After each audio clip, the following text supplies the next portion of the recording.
अपने भक्तों को हमेशा दुख और दर्द में सहायता देने वाले बाबा नीम करौली के बारे में तो आप जानते ही हैं। बाबा ने कभी अपने भक्तों को दुख में अकेला नहीं छोड़ा और हर तरीके से उनकी मदद की। ऐसे ही बाबा के कुछ चमत्कारों की कहानियां आज मैं आपको सुनाने जा रहा हूं। नमस्कार दोस्तों, एक कहानी चैनल में आपका स्वागत है। मेरा नाम है कमल। चलिए शुरू करते हैं। 1967 में बाबा के एक भक्त आरपी वैश्य बाबा के दर्शन के लिए कैंची आए। उनका तबादला दिल्ली किया जा रहा था और उन्होंने बाबा से कहा कि वह अपना पद संभालने से पहले कश्मीर का दौरा करना चाहते हैं। जब वैश्य जाने लगे तो बाबा ने उन्हें एक छाता देते हुए कहा कि इसे अपने पास रखना, वहां भारी बारिश है। वैश्य ने छाता स्वीकार करने में झिझकते हुए कहा कि मेरे घर पर छाता है, यह यहाँ आश्रम में कई लोगों की सेवा करेगा। बाबा ने उसकी बात नहीं मानी और फिर उसे अपने पास रखने को कहा। कश्मीर प्रवास के दौरान वैश्य छाता पकड़कर घूमते रहे। दिल्ली लौटने पर वह फिर से बाबा के दर्शन के लिए और छाता वापस करने के लिए कैंची गए। उन्हें देखते ही बाबा बोले, तुम छाता वापस करने आए हो? तब बाबा ने कहा, इसे अपने पास रखो, यह छाता आपकी रक्षा करेगा। वैश्य को बाबा का मतलब समझ में नहीं आया, लेकिन वह छाता को अपने साथ लेकर दिल्ली चले गया। 1968 में बाबा की महासमाधि के 5 साल बाद वैश्य को लखनऊ स्थानांतरित कर दिया गया और छाता सहित वह अपना अतिरिक्त सामान दिल्ली में छोड़ अपने घर आ गए। लखनऊ में उन्हें हृदय, यकृत और प्लीहा में तकलीफ होने लगी। बलरामपुर अस्पताल में जांच से पता चला कि उनकी तिल्ली 13 सेंटीमीटर बढ़ गई है, लेकिन दिल की परेशानी के कारण डॉक्टरों ने ऑपरेशन की सलाह नहीं दी।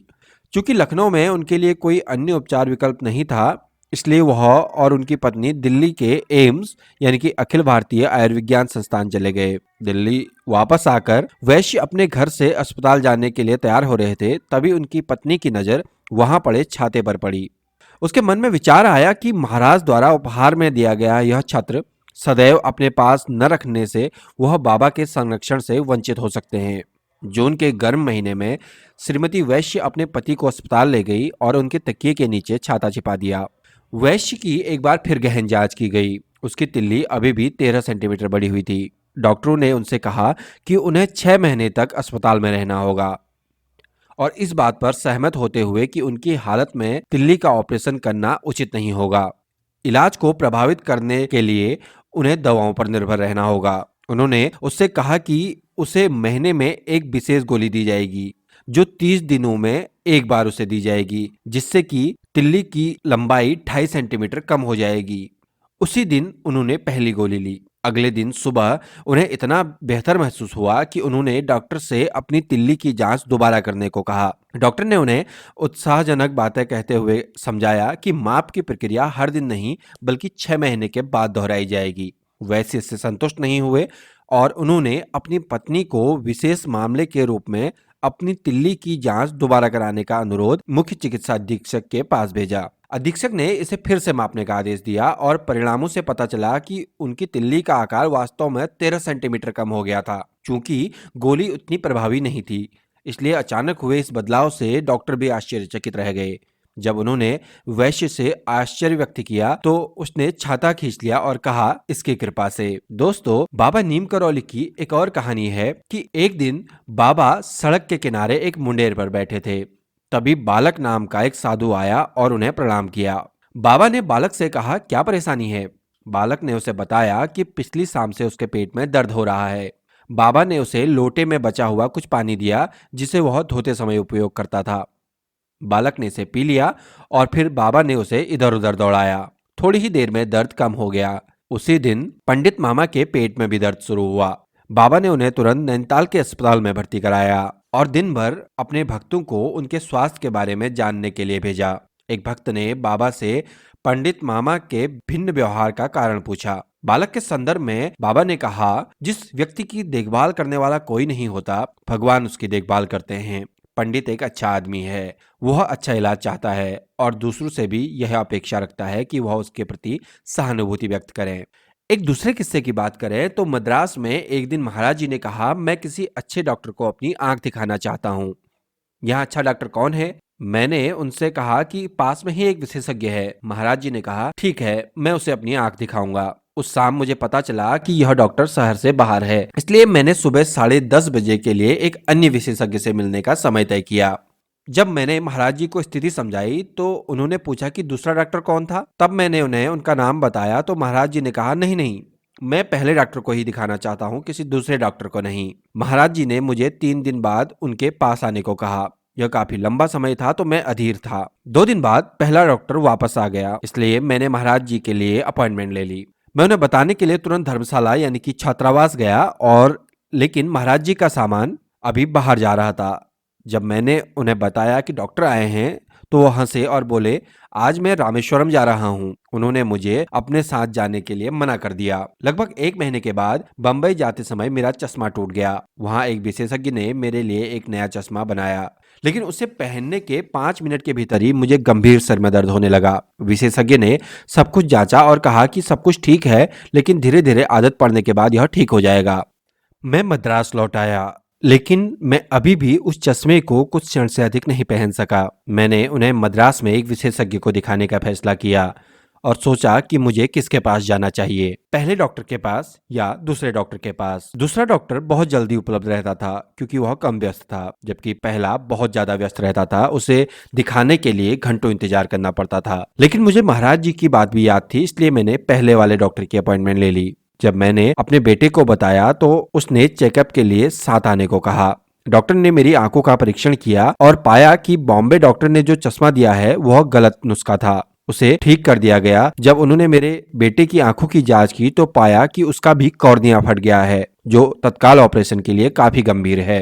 हालांकि कॉलेज में उसकी अंतिम परीक्षा छूट गई, लेकिन मेरे बेटे की आंख बच गई। महाराज जी को 1 महीने पहले से ही इस लीला के बारे में सारी जानकारी थी। बाबा जी का एक और किस्सा है, बाबा जी का हृदय। 1972 में बाबा जी ने एक बार शिकायत की कि उनके दिल में कुछ गड़बड़ है। यह बहुत दर्दनाक था और वो रात को सो नहीं पाते थे। बेशक उनकी नींद का कोई सवाल नहीं था, चाहे वह बीमार हो या नहीं, वह पूरी रात जागते रहते। किसी ने सुझाव दिया कि उन्हें नैनीताल में सिविल सर्जन डॉक्टर जोशी के पास ले जाया जाए। बाबा जी ने बस मेरी ओर देखा और कहा, जोशी आज सुबह आ रहे हैं। वो एक भक्त थे और कभी कभी कैंची आते थे और उन्होंने वास्तव में कहा था कि वह उस दिन आएंगे। जब डॉक्टर जोशी ने कहानी सुनी तो उन्होंने कहा कि महाराज जी को नैनीताल के अस्पताल में परीक्षण के लिए आना चाहिए। अगले दिन भक्त बाबा जी को उसके क्लिनिक पर ले गए, जहां इलेक्ट्रोकार्डियोग्राम मशीन रखी हुई थी। सारी बातें मशीन के बारे में थी। यह कहाँ बनी है, कैसे बनी, यह सब बाबा जी देखना चाहते थे कि यह कैसे काम करती है। बीमारी या बीमारी से संबंधित कोई बात नहीं हुई। परीक्षण किया गया और कुछ भी गलत नहीं था। महाराज जी के महासमाधि लेने से पहले कैंची में ऐसा ड्रामा रच गया था। 2 दिन तक सभी भक्त भ्रमित और परेशान रहे, क्योंकि ऐसा लग रहा था कि बाबा जी को दिल का दौरा पड़ा है। लेकिन डॉक्टर ने आकर कहा कि वह बिल्कुल ठीक हैं।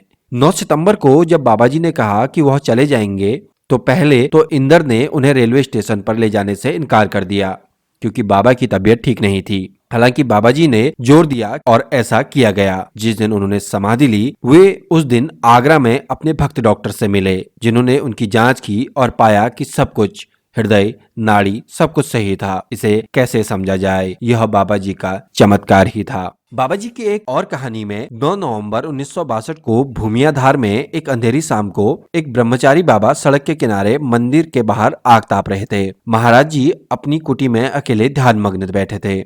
लंबे उलझे बालों वाला और मैले कुचले और फटे कपड़े पहनने वाला एक पतला कमजोर आदमी ब्रह्मचारी जी के पास आकर चुपचाप बैठ गया। उसके हाथ और पैर दोनों मुड़ गए थे। ब्रह्मचारी उन्हें देख रहे थे, हर विवरण ले रहे थे। तभी महाराज जी आकर बोले, तुम आ गए तुम, चिल्लाते हुए बाहर आए और उनके साथ आग के पास बैठ गए। चूंकि ब्रह्मचारी जी बाबा जी की सेवा में थे, इसलिए वे उठकर उनके पास खड़े हो गए। बाबा ने आगुंतक से पूछा, तुम कहाँ से आए और कहाँ जा रहे हो? उन्होंने जवाब दिया, मैं पीलीभीत से आया हूँ और मेरठ जा रहा हूँ। ब्रह्मचारी जी को मन ही मन आश्चर्य हुआ कि वे पीलीभीत से सीधे मेरठ न जाकर भूमियाधार क्यों आए हैं। तभी बाबा ने पूछा, क्या प्रयोजन है? उसने कहा, लाल बहादुर शास्त्री को प्रधानमंत्री बनाना है। यह सुनकर ब्रह्मचारी को आश्चर्य हुआ, क्योंकि जवाहरलाल नेहरू के जीवन काल में शास्त्री को प्रधानमंत्री बनाने का कोई सवाल नहीं था। फिर बाबा ने एक एक करके अपने भक्तों के बारे में पूछताछ की। बाबा ने पहला प्रश्न ब्रह्मचारी जी के बारे में पूछा, जो उनके पास ही खड़े थे।